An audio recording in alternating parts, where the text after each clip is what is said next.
Hey folks, just leaving the House of Commons, and this is big news.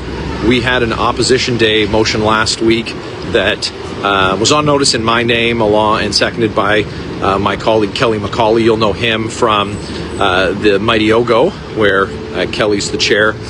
And this motion was about the $64 million in the Arrive scam, which the Auditor General determined was a project where there is, in many cases, no proof that the work that was paid for by taxpayers was done, that security clearances weren't in place where they needed to be in place, and the government initially, the Liberals, voted against having the Auditor General even investigate.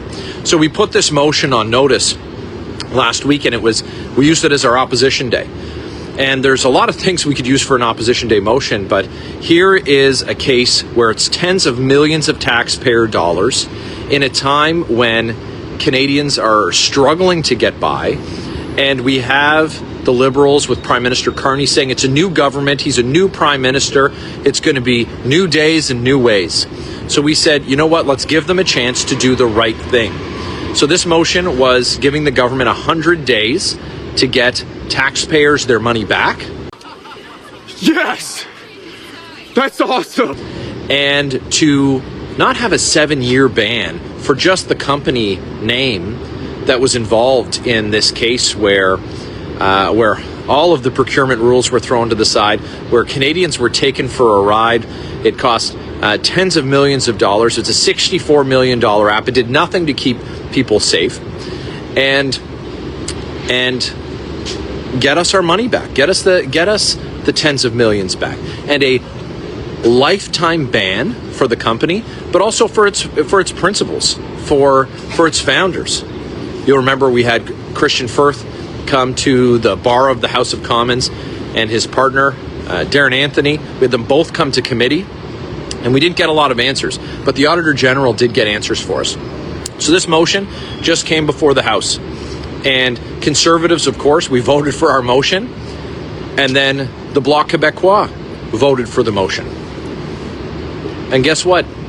So did the NDP, who've been supporting the Liberals for the last 10 years.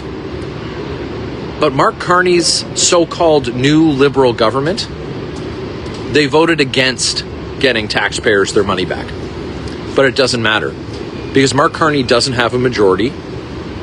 And the majority of democratically elected members of the House of Commons has given the Liberals, by order of the House of Commons, 100 days to get taxpayers their money back, to get you your money back.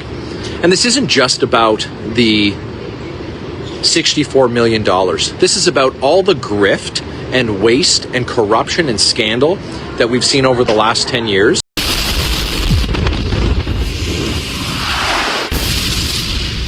And I heard from so many of you that you wanted to know, well, what's going to happen with all of these different scandals that you uncovered? There's been an election. Does that mean it all goes away? Absolutely not.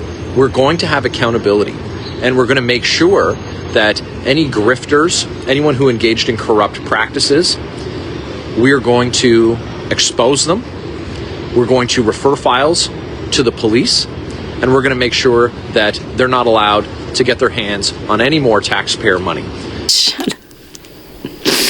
You had me at hello. And so that's what today was about. So it's a win. That's a big win. And now again comes another test for Prime Minister Carney and his new government. Are they going to respect the will of the House of Commons, an order of the House of Commons, and get Canadians their money back? And so we're going to have to stay tuned to watch that. But it's so important, because I know people want to, they want to see that there's consequences when there's fraud on our system, when the money that's your hard-earned money is taxed away from you, that it doesn't just disappear into into the swamp of Liberal insiders. So stay tuned for more accountability and more opportunities. Look, this is an opportunity for Prime Minister Carney to do the right thing. Now, him and his caucus, they did the wrong thing in voting against Canadians, voting against accountability. But you know, now they've got to follow the will of the House and get you your money back. And so it's a good day for Canada, and we're going to keep working hard for you, because that's what you sent me here to do. That's what you sent us here to do. And looking forward to more of that. I got to tell you, it was perfect. Perfect. Everything, down to the last minute details.